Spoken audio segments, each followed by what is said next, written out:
भगवते वासुदेवाय।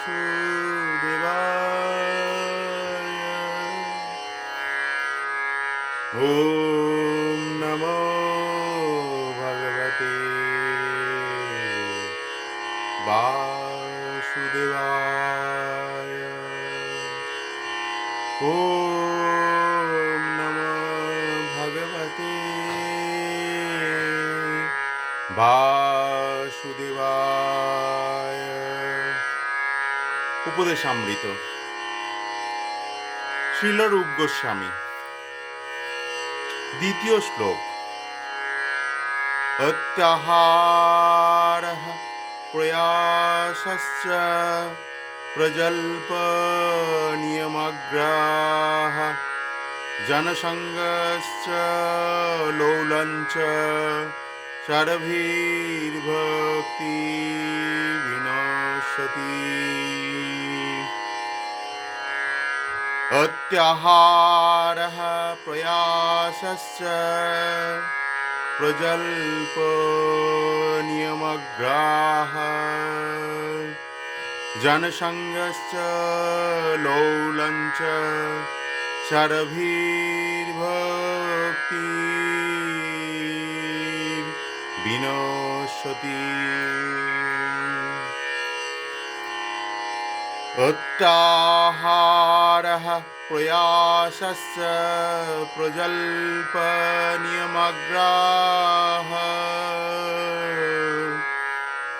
জনসঙ্গশ্চ লৌলঞ্চ সরভীর্ভক্তি বিনশ্যতি। অর্থাৎ প্রত্যাহারঃ অধিক আহার বা সঞ্চয়, প্রয়াস অধিক প্রচেষ্টা, চ এবং প্রজল্প অনাবশ্যক গ্রাম্য কথা, নিয়ম নিয়ম নীতি, আগ্রহ আগ্রহ, জন সঙ্গ জড়জাগতিক বিষয়ী কৃষ্ণ ভক্তের সঙ্গ, চ এবং লৌলম গ্রহণ চাঞ্চল্য বা লোভ, চ এবং সার্ভিহি এই ছয়টি দোষ দ্বারা ভক্তিহি ভক্তি বিনশ্যতি বিনাশ প্রাপ্ত হয়। অনুবাদ: প্রয়োজনের অতিরিক্ত আহার গ্রহণ বা প্রয়োজনাধিক অর্থ সঞ্চয়, পার্থিব সম্পদ লাভের জন্য অত্যাধিক প্রচেষ্টা করা, কৃষ্ণবিহীন অনাবশ্যক গ্রাম্য কথন, পারমার্থিক জীবনে উন্নতি লাভের জন্য প্রয়াস না করে শুধুমাত্র শাস্ত্রের নিয়ম নীতিগুলি অনুসরণ করবার জন্যই তাদের অনুশীলন করার প্রচেষ্টা বা শাস্ত্রের নির্দেশ অমান্যপূর্বক ব্যক্তিগত খেয়াল বা ইচ্ছা অনুসারে কার্য সম্পাদন করার প্রচেষ্টা, কৃষ্ণ ভাবনা বিমুখ জড় বিষয়ী লোকের সঙ্গ করা, পার্থিব বিষয় লাভ করবার বাসনায় ব্যাকুল হওয়া। কোনো ব্যক্তি যখন উপরোক্ত ছয়টি দোষের দ্বারা আবদ্ধ হয়ে পড়ে তখন তার পারমার্থিক জীবন বিনাশ প্রাপ্ত হয়। তাৎপর্য: মানব জীবন সরলতাপূর্ণ ও ভগবত ভাবনাময় হওয়া বাঞ্ছনীয়। বদ্ধ জীব মাত্রই মায়ার অধীন। এই বিশ্ব সংসার সৃষ্ট হয়েছে সকলকে কর্মরত রাখার জন্য। শ্রী ভগবানের তিনটি শক্তি, প্রথমটির নাম অন্তরাঙ্গা শক্তি, দ্বিতীয়টির নাম তটস্থা শক্তি ও তৃতীয়টির নাম বহিরাঙ্গা শক্তি। তাহলে আমরা কি দেখলাম? শ্রী ভগবানের তিনটি শক্তি।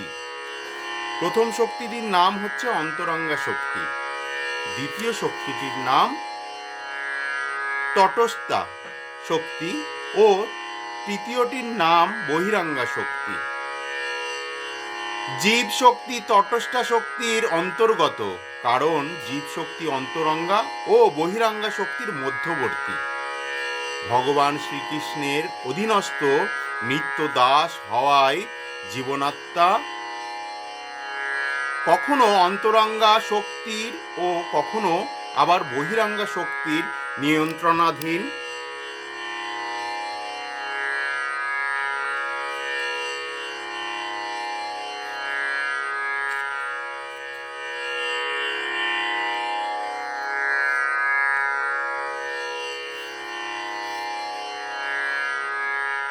যখন জীবাত্মা অন্তরঙ্গা শক্তির আশ্রয়ে থাকে তখন সে তার স্বাভাবিক নিত্য স্বরূপে অধিষ্ঠিত থাকে।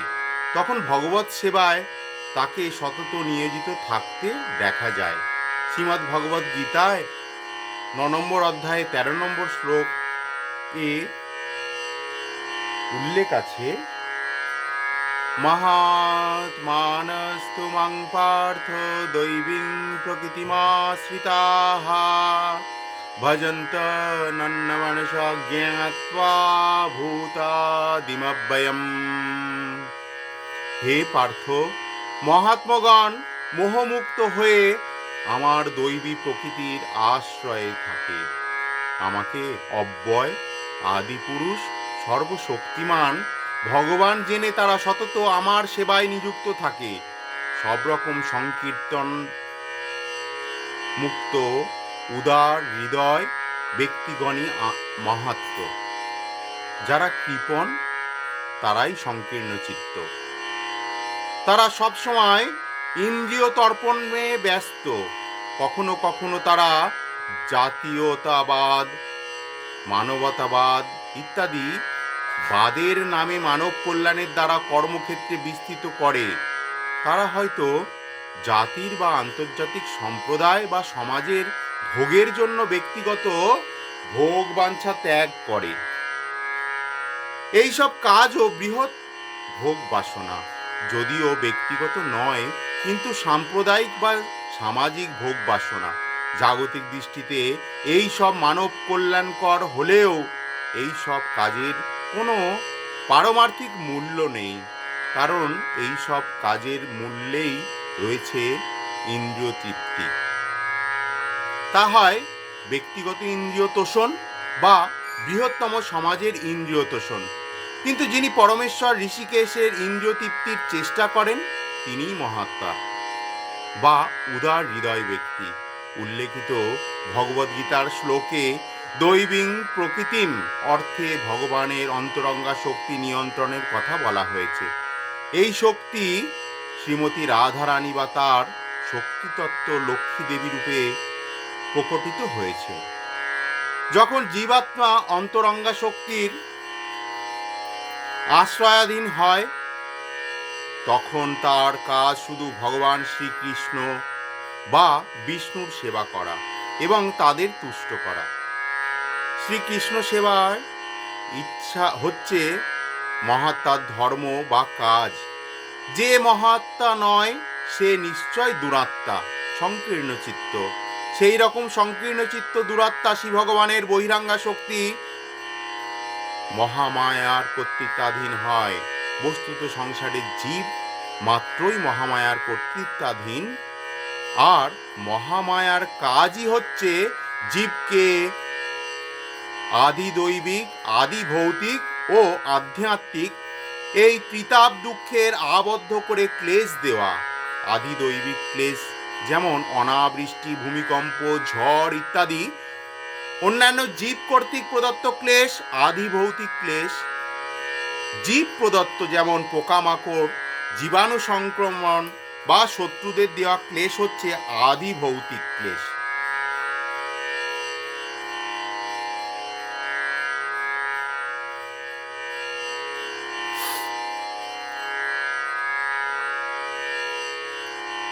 জীব প্রদত্ত যেমন পোকামাকড়, জীবাণু, শত্রুদের দেওয়া ক্লেশ হচ্ছে আদি ভৌতিক ক্লেশ। আর মানসিক ও শারীরিক ক্লেশকে আধ্যাত্মিক ক্লেশ বলে। মায়াবদ্ধ জীব বহিরাঙ্গা শক্তি দ্বারাই ত্রিতাপ ক্লিষ্ট হয়ে নানা ক্লেশাদি ভোগ করে। জন্ম, মৃত্যু, জরা ও ব্যাধি হচ্ছে মায়া কবলিত জীবনের প্রধান সমস্যা। সংসারে দেহ যাত্রার নির্বাহের জন্য কাজ করতে হয়, কিন্তু শ্রীকৃষ্ণ অনুশীলনের আনুকূল্য কিভাবে এই সব কাজ করা সম্ভব?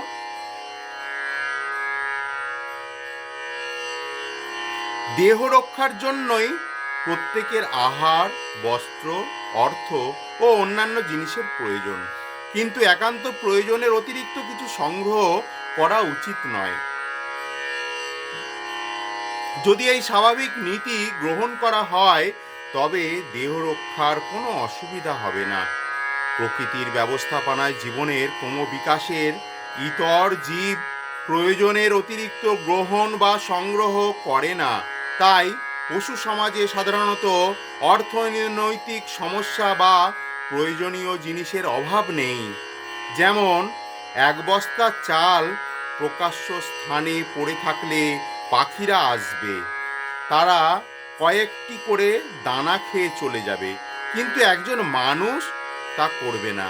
সে আসবে এবং বস্তা ভর্তি সমস্ত চাল নিয়ে যাবে। সেই লোকটি যথাসাধ্য উদারপূর্তি করবে আর বাকি চাল মজুত করে রেখে দেবে। শাস্ত্রানুসারে এইভাবে অতিরিক্ত সংগ্রহ করা নিষিদ্ধ। এটাই সমগ্র বিশ্ববাসীর দুঃখের কারণ। প্রয়োজনের অতিরিক্ত আহার বা সংগ্রহ করাকে প্রয়াস বলে। সম্প্রতিকালে আমরা দেখছি এই উল্লেখিত শ্লোক অনুযায়ী আমাদের নিজেদের জীবনযাত্রাতেই দেখছি যে প্রয়োজনের অতিরিক্ত আমরা যদি মজুত করে রাখি, তাহলে সেই অতিরিক্ত বা এই বস্তা ভর্তি যে উদাহরণ চালের দেওয়া হয়েছে, তার জন্য বিশ্ববাসীর দুঃখের কারণ হয়ে উঠছে আমরা নিজেরাই। সম্প্রতিকালে গ্যাস নিয়ে যা সমস্যা চলছে, তা যদি আমরা নিজেদের ব্যবহারের অতিরিক্ত মজুত করে রাখি, তাহলে অনেকের সেই দুঃখের কারণ বা বিশ্ববাসীর দুঃখের কারণ হতে পারে। অথবা আমাদের যতটুকু প্রয়োজন ততটুকু সঞ্চয় করতে হবে। প্রয়োজনের অতিরিক্ত আহার বা সংগ্রহ করাকে প্রয়াস বলে। ভগবত কৃপায় সামান্য জমি ও একটি দুগ্ধবতী গাভীর মালিক জগতে সে কোনো কোনো স্থানে পরম শান্তিতে বসবাস করতে পারে। এ কথা কে বলছেন? শ্রীল রূপ গোস্বামী তৎকালীন ভূষণ শাহ অর্থমন্ত্রী ছিলেন। চৈতন্য মহাপ্রভুর সান্নিধ্যে আসার পর তৎকালীন সময়ে উনি এই উপদেশামৃতের 11টি শ্লোক, তার মধ্যে দ্বিতীয় শ্লোক হচ্ছে এইটি, যার গুরুত্ব সারা পৃথিবী জুড়ে আমরা দেখতে পাচ্ছি, উপলব্ধি করতে পারছি। কোন স্থানে পরম শান্তি বসবাস করতে পারে। জীবিকার জন্য স্থান থেকে স্থানান্তরে যাবার কোনো প্রয়োজন নেই, কারণ গরুর দুধ ও জমিতে চাষ করে যে খাদ্যশস্য পাওয়া যায় তাতে জীবিকা নির্বাহ করা যায় এবং এভাবে সব অর্থনৈতিক সমস্যার সমাধান হয়। মানুষের পরম সৌভাগ্য যে শ্রী ভগবান তাকে উচ্চতর বুদ্ধি বিবেক দিয়েছেন, যাতে সে কৃষ্ণ ভাবনাময় জীবনযাপন করতে পারে ও সব শেষে অন্তিম লক্ষ্য ভগবত প্রেম লাভ করতে পারে। দুর্ভাগ্যবশত এখনকার তথাকথিত সভ্য মানুষেরা ঈশ্বর লাভে যত্ন করে না, বরং ইন্দ্রিয় তৃপ্তির জিহ্বার লালসায় তৃপ্তির জন্য তাহাদের বুদ্ধিকে নিয়োগ করে। শ্রী ভগবান মানুষের জন্য বিশ্বময় প্রচুর খাদ্যশস্য ও দুধের ব্যবস্থা করে রেখেছেন, কিন্তু তথাকথিত বুদ্ধিমান মানব সমাজ তার উচ্চতর বিবেক বুদ্ধি ভগবত অনুশীলনে নিয়োগ করে না, বরং অন্যান্য অনেক প্রয়োজনীয় উদ্দেশ্যহীন বিষয়ে বুদ্ধির অপব্যবহার করে। এইভাবে কারখানা, কসাইখানা, গণিকালয় ও মদের দোকানের প্রসার হচ্ছে। অতিরিক্ত আহার করা, জীবনযাত্রার জন্য অতিরিক্ত দ্রব্য সংগ্রহ করা, প্রচণ্ড পরিশ্রম করে কৃত্রিমভাবে জীবনযাত্রার উপকরণ বৃদ্ধি করার কুফল জানালে লোকে মনে করে যে তাদের আদিকালের সহজ সরল জীবনযাত্রার উপদেশ দেওয়া হচ্ছে, যা তারা আদৌ পছন্দ করে না। কাউকে যদি এই উপদেশ দেওয়া হয়, তারা আদৌ কি পছন্দ করবেন? করবেন না। বলবে আদিকালের সেই উপদেশ এখনো আওড়ানো হচ্ছে। কারণ সরল জীবন ও পারমার্থিক চিন্তা এখন কেউ সমাদর করে না। ভগবত অনুভূতির লাভের জন্য মানুষের জীবন, তাই মানুষ উন্নত চিন্তা শক্তি লাভ করেছে। যারা এই কথা বিশ্বাস করে তাদের উচিত বৈদিক শাস্ত্রের শিক্ষা গ্রহণ করা। এভাবেই আচার্যদের শিক্ষা গ্রহণ করলে জ্ঞানবান হওয়া যায় ও জীবন অর্থপূর্ণ হয়ে ওঠে। শ্রীমদ্ ভগবতে 1, 2 ও 9 নম্বর শ্রী সুত গোস্বামী যথার্থ মানব ধর্মকে এভাবে বর্ণনা করেছেন। ধর্মস্য অপবর্গস্য নার্থোর্থায় প্রকল্পতে নার্থস্য ধর্মৈকান্তস্য কামলাভায় হি স্মৃতাঃ। ধর্মের উদ্দেশ্যই হচ্ছে মানবকে অন্তিম মুক্তি দান করা। ধর্মানুষ্ঠান বৈষয়িক লাভের জন্য নয়। আবার যিনি পরম ধর্ম যাজন করেন, ইন্দ্রিয় তর্পণের জন্য, বৈষয়িক উন্নতির জন্য ব্যবহার করা তার উচিত নয়। শাস্ত্র নির্দিষ্ট ধর্মাচরণই সভ্যতার প্রাথমিক পরিচয়। এই স্বধর্ম শিক্ষার জন্যই মানুষের বিবেকের উন্নতি সাধন করা উচিত। মানব সমাজে হিন্দু, মুসলমান, খ্রিস্টান, বৌদ্ধ, হিব্রু ইত্যাদি নানাবিধ ধর্মমত আছে। কারণ ধর্মহীন মানুষ সমাজ পশুতুল্য। আগেই বলা হয়েছে যে ধর্মস্য ধর্মস্য যোপবর্গস্য নার্থহার্থয় প্রকল্পতে। ধর্মচারণ হচ্ছে মুক্তি লাভের জন্য, জীবিকা অর্জনের জন্য নয়। কখনো কখনো জাগতিক উন্নতির জন্য মন গড়া অনেক ধর্মের সৃষ্টি করা হয়, কিন্তু তার লক্ষ্য থেকে প্রকৃত ধর্মের লক্ষ্যের অনেক পার্থক্য। ধর্ম মানে ভগবানের আইন, আর ভগবানের আইন বুঝে তা সঠিকভাবে পালন করলে শেষ পর্যন্ত জড় বন্ধন থেকে মুক্তি লাভ করা যায়। দুর্ভাগ্যবশত লোক জাগতিক বা ভৌতিক উন্নতির জন্য ধর্ম পালন করে, কারণ মানুষের অত্যাহার অর্থাৎ জড়জাগতিক ভোগ উন্নতির বাসনা প্রবল। তবে সত্যিকারের ধর্ম শিক্ষা হচ্ছে জীবনের একান্ত প্রয়োজনীয় উপকরণে তুষ্ট হয়ে কৃষ্ণ অনুশীলন করা। আমরা আর্থিক উন্নতি চাইলেও সত্যিকারের ধর্ম সংসার জীবনের একান্ত প্রয়োজনীয় উপকরণই মাত্র অনুমোদন করে।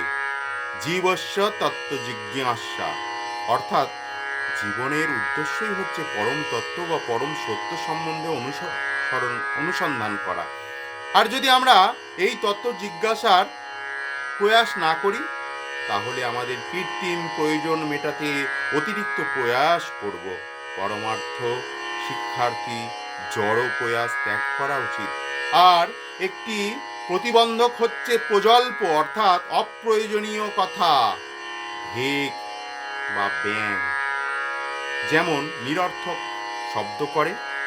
আত্মীয় বন্ধুর সঙ্গে সাক্ষাৎ হওয়া মাত্রই আমরাও তেমন অর্থহীন অপ্রয়োজনীয় কথা বলতে শুরু করি।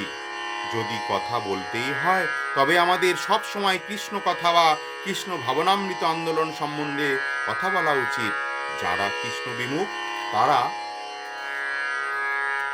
নানা পত্রপত্রিকা, গল্প, উপন্যাস ইত্যাদি বহুবিধ অর্থহীন কাজের তাদের মানব জীবনের বহু মূল্যবান সময় ও শক্তির অপচয় করে।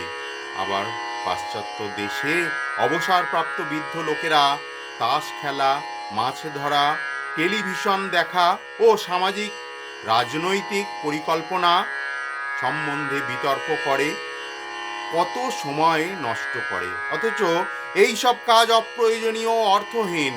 তাই এই সবই প্রজল্প এর অন্তর্গত। কৃষ্ণ ভাবনামৃত আস্বাদন আগ্রহী বুদ্ধিমানেরা কখনোই এই ধরনের কার্যকলাপে অংশগ্রহণ করেন না। জনসঙ্গ দ্বারা কৃষ্ণ বিমুখ লোকেদের সঙ্গকে উল্লেখ করা হয়েছে। যারা কৃষ্ণ বিমুখ তাদের সঙ্গ সর্বথা পরিত্যাজ্য। শ্রীল নরোত্তম দাস ঠাকুর তাই একমাত্র কৃষ্ণ ভক্তের সঙ্গে সঙ্গ করতে বলেছেন। ভক্ত সনে বাস, কৃষ্ণ ভক্তের সঙ্গে বসবাস করে কৃষ্ণ সেবা করা উচিত। ভগবত ভক্তের সঙ্গে ভগবত সেবা করলে সাধনার উন্নতির পথ প্রশস্ত হয়। বিষয়ীরা তাদের কর্মক্ষেত্রে প্রয়াস বা বিস্তারের জন্য নিজ ক্ষেত্রের ব্যবসায়ীদের নিয়ে সংঘ বা সংস্থা গঠন করে। যেমন জড়জাগতিক কর্ম জগতে স্টক এক্সচেঞ্জ বা শেয়ার মার্কেট বা চেম্বার অফ কমার্স বা বণিক সভা আছে। ঠিক সেই রকম কৃষ্ণ ভক্তের সঙ্গ লাভের জন্য আমরা এই আন্তর্জাতিক কৃষ্ণ ভাবনামৃত সংঘের প্রতিষ্ঠা করেছি। আন্তর্জাতিক কৃষ্ণ ভাবনামৃত আন্দোলনের এই পারমার্থিক সংঘ দিনে দিনে প্রসারিত হচ্ছে। জগতের বিভিন্ন স্থানে বহু ব্যক্তি তাদের কৃষ্ণ ভক্তির পুনর্জাগরণের জন্য এই সংঘ যোগদান করছে। শিলা ভক্তি সিদ্ধান্ত সরস্বতী ঠাকুর তার অনুবৃত্তি ভাষ্যে লিখেছেন যে জ্ঞানী বা মনোধর্মীদের জ্ঞান অর্জনের অতিশয় প্রয়াস ও অত্যাহার অর্থাৎ প্রয়োজনের অতিরিক্ত আহরণের চেষ্টা বলে পরিগণিত হয়। শ্রীমদ্ ভাগবত অনুসারে শ্রীকৃষ্ণ ভাবনাবর্জিত জ্ঞানীদের শুষ্ক জ্ঞানলোচনা ও বিপুল গ্রন্থ রচনা সবই নিষ্ফল, কারণ তাতে কোনো কৃষ্ণ কথা নেই। সেই রকম অর্থনৈতিক উন্নতির জন্য হরিবিমুখ কর্মীরা অনেক গ্রন্থ রচনা করেন, কিন্তু সেই সব রচনার অত্যাহারের পর্যায়ভুক্ত। আবার যারা অতিমাত্রায় ভোগী, যারা শুধু বৈজ্ঞানিক জ্ঞান আর অর্থনৈতিক উন্নতির জন্য প্রয়াসী, তাদের কৃষ্ণ সেবা বিমুখ প্রচেষ্টা সবাই অত্যাহারের প্রভাবেরই অধীন। কর্মী তার পুত্র পৌত্র আদি ভোগ সুখাদির জন্য পরিশ্রম করে, বিপুল অর্থ সঞ্চয় করে, অথচ মৃত্যুর পর তার কি গতি হবে তা সে জানে না। ভোগ বৃদ্ধির জন্য কেবল অর্থ অর্থ করে তারা জীবন অতিবাহিত হয়। নিজেদের পরবর্তী জীবনের কথা কখনো এই মূর্খেরা ভাবে না। এই প্রসঙ্গে একটি ঘটনা বিশেষভাবে উল্লেখযোগ্য। এক সময় একজন খুব বড় কর্মী নিজের সন্তানদের ইন্দ্রিয় সুখের জন্য প্রচুর ধন সঞ্চয় করে। তারপর মৃত্যুর পর কর্ম অনুসারে সে তার বাড়ির পাশের এক মুচির ঘরে জন্মগ্রহণ করে। একদিন সে তার পূর্বজন্মের পুত্র পৌত্রদের নিকট যায়, কিন্তু সেখানে সে নিজ পুত্র পৌত্রদের দ্বারা চরমভাবে লাঞ্ছিত ও পাদুকার আঘাত প্রহৃত হয়। কর্মী ও জ্ঞানীরা যতদিন কৃষ্ণ ভাবনা অভিমুখ না হয় ততদিন তাদের সকল কর্মপ্রচেষ্টায় নিতান্তই নিষ্ফল হতে থাকে। নিয়মাগ্রহের দ্বারা বোঝায় কিছু কিছু শাস্ত্রবিধিকে শুধু তৎকালীন সুবিধা লাভের জন্য গ্রহণ করা আর পারমার্থিক উন্নতির জন্য উদ্দিষ্ট শাস্ত্র বিধিসমূহ অবহেলা করাকেই নিয়মাগ্রহ বলে। আগ্রহ শব্দের অর্থ গ্রহণ করার তীব্র ইচ্ছা, আর আগ্রহ মানে গ্রহণ করার অক্ষমতা। নিয়ম শব্দটি এই দুটি শব্দের সঙ্গে যুক্ত হয়ে নিয়মাগ্রহ হয়েছে। এইভাবে আমরা দেখছি যে নিয়মাগ্রহ শব্দটি দুটি অর্থ বহন করে। অতএব যারা কৃষ্ণ ভাবনাময় হতে চান তারা শাস্ত্রবিধি শুধু অর্থনৈতিক উন্নতির জন্য পালন না করে কৃষ্ণ ভজনের উন্নতি করবার জন্য তা নিষ্ঠার সঙ্গে পালন করবেন। অবৈধ স্ত্রী সঙ্গ, মাংসাহার, জুয়া খেলা, মাদকাদি কঠোরভাবে বর্জন করে অত্যন্ত নিষ্ঠার সঙ্গে হরিভক্তি অনুশীলন করা উচিত। মায়াবাদীরা বৈষ্ণব নিন্দা করে, তাই তাদের সঙ্গ ত্যাগ করা উচিত। এছাড়া জড় সুখে আগ্রহী, ভক্তিকামী, নিরাকার নির্বিশেষ পরম তত্ত্ব ব্রহ্মের সাথে সাযুজ্য লাভে আগ্রহী, মুক্তিকামী ও অষ্টাঙ্গিক যোগাচর্চায় আগ্রহী, সিদ্ধিকামী সকলেই অত্যাহারী হওয়ায় তাদের সঙ্গে কখনো কোনো ক্রমে বাঞ্ছনীয় নয়। যোগ সিদ্ধির দ্বারা মনের সম্প্রসারণ, ব্রহ্মে লীন হওয়া বা অন্য কোনো বড় যোগ সিদ্ধি লাভ, এই সবই লোভ অর্থাৎ লৌল এর অন্তর্গত। এই সব জড়জাগতিক লাভ বা তথাকথিত পারমার্থিক উন্নতি কৃষ্ণ ভক্তি লাভের অন্তরায় মাত্র। বর্তমানে পুঁজিবাদী ও সাম্যবাদীদের মধ্যে যে আধুনিক যুদ্ধাবস্থা চলছে তা শ্রীল রূপ গোস্বামী অত্যাহার সম্বন্ধে উপদেশ উপেক্ষা করাই ফল। আজকাল পুঁজিবাদীরা প্রয়োজনের অতিরিক্ত ধন সঞ্চয় করে, আর সাম্যবাদীরা ঈর্ষান্বিত হয়ে সব ধন সম্পদ জাতীয় সম্পদে পরিণত করছে। দুর্ভাগ্য এই যে সাম্যবাদীরাও ধন ও তার বন্টন সমস্যার সমাধান করতে জানে না। তাই পুঁজিবাদীদের কাছ থেকে সাম্যবাদীদের কাছে ধনসম্পদ হস্তান্তরিত হওয়া সত্ত্বেও সমস্যা থেকেই যাচ্ছে। সাম্যবাদ ও পুঁজিবাদ উভয়েরই বিরোধ। এই কৃষ্ণ ভাবনাময় মতাদর্শ শ্রীকৃষ্ণ একমাত্র সব কিছুর মালিক, তাই যতদিন না সমস্ত সম্পদ শ্রীকৃষ্ণের নিয়ন্ত্রণাধীনে আসছে ততদিন জগতের অর্থনৈতিক সমস্যার কোনো সমাধান হতে পারে না। সাম্যবাদী হোক আর পুঁজিবাদী হোক, কৃষ্ণ ভাবনা ব্যতীত অন্য কোনোভাবে এই সমস্যার সমাধান হবে না। ধরা যাক 100 টাকার একটি নোট রাস্তায় পড়ে আছে, হয়তো কেউ দেখে সেটা তুলে নিয়ে পকেটস্থ করলো। এই ধরনের লোক নিশ্চয় সৎ নয়।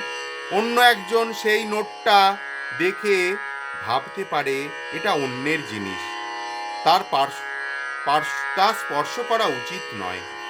এই ভেবে সে নোটটা ফেলে চলে যেতে পারে। এক্ষেত্রে দ্বিতীয় লোকটি চুরি না করলেও কি করে নোটটার উপযুক্ত ব্যবহার করতে হয় তা সে জানে না। তৃতীয় একজন ব্যক্তি 100 টাকার নোটটি দেখেই হয়তো তুলে নিল এবং যে সেটা হারিয়েছে তার কাছে পৌঁছে দিল। তাহলে এই লোকটি চুরিও করলো না, আবার 100 টাকার নোটটা তুলে নিয়ে মালিকের কাছে পৌঁছে দিয়ে নিঃসন্দেহে তার সততা ও বুদ্ধিমত্তার পরিচয় দিল।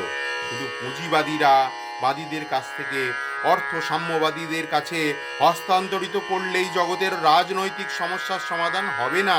কারণ আগেই দেখা গেছে যে সাম্যবাদীরা সম্পদ পাওয়া মাত্রই নিজেদের ভোগের জন্য তা ব্যবহার করে, অথচ প্রকৃতপক্ষে শ্রীকৃষ্ণই জাগতিক সকল সম্পদের একমাত্র মালিক। আর সকল জীবেরই, সে মানুষই হোক আর পশুই হোক, জীবন ধারণের জন্য ভগবানের সম্পদে সকলেরই জন্মগত অধিকার আছে। এই জীবন ধারণের জন্য যে অতিরিক্ত সম্পদ গ্রহণ করে, সে সাম্যবাদী হোক আর পুঁজিবাদী হোক, সে নিঃসন্দেহে চোর এবং প্রকৃতির নিয়মে তাকে শাস্তি পেতে হবে। জগতের সমস্ত সম্পদ সকল জীবের কল্যাণে ব্যবহৃত হবে এবং এটাই প্রকৃতি দেবীর ইচ্ছা। প্রত্যেক জীবেরই ঈশ্বরের সম্পদ গ্রহণ করে বেঁচে থাকার অধিকার আছে। শ্রীকৃষ্ণের সম্পদ যথাযথ ব্যবহার পারদর্শী হলেই লোকে আর অন্যের সম্পদ অবৈধভাবে হস্তক্ষেপ করবে না। তখনই এক আদর্শ সমাজ গড়ে উঠবে। সেই রকম পারমার্থিক সমাজের মূল নীতি ঈশোপনিষদের প্রথম মন্ত্রে বর্ণনা করা হয়েছে।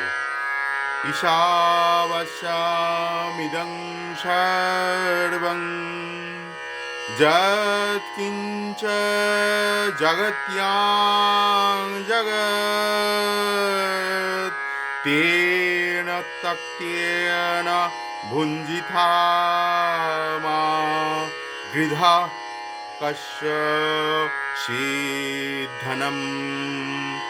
ঈশোপনিষদে প্রথমেই এই মন্ত্রটি বর্ণনা করা হয়েছে। ব্রহ্মাণ্ডের জড় ও জড়তাতীত সকল বস্তুই নিয়ন্তা ভগবান। ভগবান শ্রীকৃষ্ণই সব কিছুর একমাত্র মালিক। তাই একমাত্র মালিককে স্মরণ করে প্রত্যেকেরই উচিত শুধু নিজ নিজ বরাদ্দ গ্রহণ করা। অপরাপর সামগ্রীর কোনো অধিকারভুক্ত তা ভালোভাবে জেনে নিয়ে সেগুলি গ্রহণ করা অনুচিত। কৃষ্ণ ভক্তগণ ভালোভাবেই জানেন যে শ্রী ভগবানের এই সংসারের কোনো জীবের জীবন সম্পদে অবৈধ হস্তার্পণ না করে সকলের জীবন ধারণের প্রয়োজন পূর্ণাঙ্গ ব্যবস্থা, প্রত্যেকের প্রয়োজনীয় সম্পদ বরাদ্দ থাকায় সরল জীবন ও পরমার্থ চিন্তায় সকলেই শান্তিপূর্ণভাবে জীবন যাপন করতে পারে। দুর্ভাগ্যবশত যাদের হরিকথা বিশ্বাস নেই, তাদের পারমার্থিক উন্নতিতে আগ্রহ নেই, সেই বিষয়ীরা শুধুমাত্র নিজেদের ভোগ বৃদ্ধির জন্য তারা নিত্য নতুন সাম্যবাদ, পুঁজিবাদ ইত্যাদি মতবাদে উদ্ভাবন করছে। তাদের হরিকথা অনুরাগ নেই, তাদের জীবনের কোনো উন্নত লক্ষ্য নেই। অসংখ্য ভোগ বাসনা ইন্দ্রিয় তর্পণই তাদের জীবনের একমাত্র লক্ষ্য, এবং পরপ্রবঞ্চনায় তারা সুনিপুণ। শিলরূপ গোস্বামী প্রদর্শিত পথে অত্যাহার ইত্যাদি প্রাথমিক দোষ থেকে মুক্ত হলেই মানব ইতর জীব, সাম্যবাদী, পুঁজিবাদীদের পারম্পরিক শত্রুতার অবসান হবে। শুধু তাই নয়, সব রকম রাজনৈতিক ও সামাজিক বৈষম্য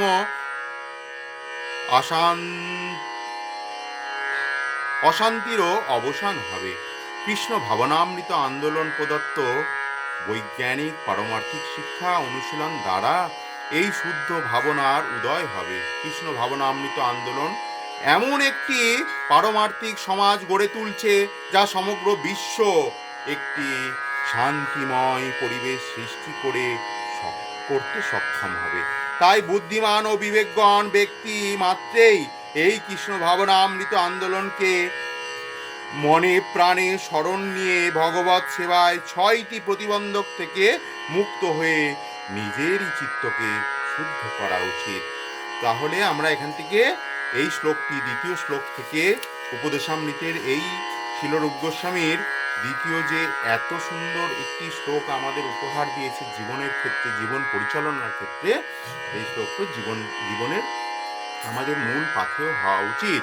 প্রয়োজন অতিরিক্ত আহার গ্রহণ করা, অপ্রয়োজনীয় কথা, অর্থ সঞ্চয় ও পার্থিব সম্পদ লাভের জন্য অত্যাধিক চেষ্টা করা, কৃষ্ণবিহীন অনাবশ্যক গ্রাম্য কথা, পারমার্থিক জীবনে উন্নতি লাভের জন্য প্রয়াস না করে শুধুমাত্র শাস্ত্রের নিয়ম নীতিগুলো অনুসরণ করবার জন্যই তাদের অনুসরণ করার প্রচেষ্টা, বা শাস্ত্রের নির্দেশ অমান্যপূর্বক ব্যক্তিগত খেয়াল বা ইচ্ছা অনুসারে কার্য সম্পাদন করার প্রচেষ্টা, কৃষ্ণ ভাবনা বিমুখ জড় বিষয়ী লোকেদের সঙ্গ করা, পার্থিব বিষয় লাভ করার বাসনায় ব্যাকুল হওয়া।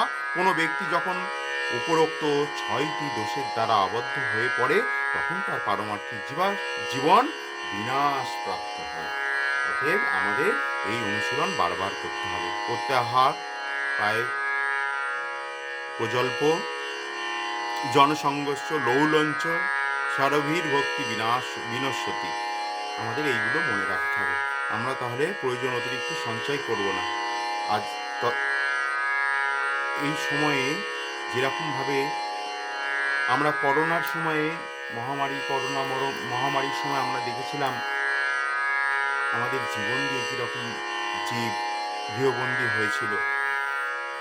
পরিযায়ী শ্রমিক হিসাবে যারা বাইরে চাকরি করত, বিভিন্ন কার্যসূত্রে বাইরে গিয়েছিল, তখন আমরা দেখেছিলাম তাদের ফিরতে কতটা অসুবিধা হয়েছিল। এবং সেই এক টুকরো জমিতে চাষাবাদ করে গরুর দুগ্ধ, কৃষি এবং দুগ্ধজাত দ্রব্য দিয়ে আমাদের জীবন ধারণ করতে বলছেন। এবং আমরা মহামারীর সময় সেই দুর্দশা দেখেছি। যারা পরিযায়ী শ্রমিক হিসাবে বাইরে চাকরি করতে বা কার্যসূত্রে গিয়েছিলেন তাদের ফিরতে কতটা অসুবিধা হয়েছিল, পরিজনের কাছে ফিরতে পারছিলেন না। সেই সময়টা আমরা দেখে নিয়েছি, মর্মান্তিক সময়। এবং এখনকার যে গ্যাসের যে সমস্যা চলছে, সেখানেও আমরা দেখছি যে প্রয়োজন অতিরিক্ত আমরা গ্যাস নিয়ে সঞ্চয় করব না, যাতে অন্য মানুষের কাছে সেই সেবাটা যেন না পৌঁছায়, এরকম আমরা করব না। সবাই স্বল্প নিজেদের যতটুকু প্রয়োজন ততটুকু গ্যাস যদি আহরণ করি, তাতেই আমাদের জীবন সুন্দর সুন্দরভাবে পরিচালনা করে। অতএব তৎকালীন সময়ে যে শিলরূপ গোস্বামী বলে গেছিলেন, আমাদের জীবনে প্রতিটা অক্ষরে অক্ষরে, প্রতিটা পদে পদে আমরা দেখছি জীবন সেইভাবেই প্রভাবিত হচ্ছে। আজকের গ্যাসের ক্রাইসিস যেভাবে হচ্ছে, সবাই আমরা যতটুকু প্রয়োজন ততটুকু আহরণ করব, ততটুকু সঞ্চয় করব। হরি বল, হরে কৃষ্ণ। আমার দ্বারা কোনো ভুল ত্রুটি হয়ে গেলে ক্ষমা করবেন। প্রস্তুতি গ্রহণ করবেন না। হরে কৃষ্ণ, হরে কৃষ্ণ, কৃষ্ণ কৃষ্ণ হরে হরে, হরে রাম, হরে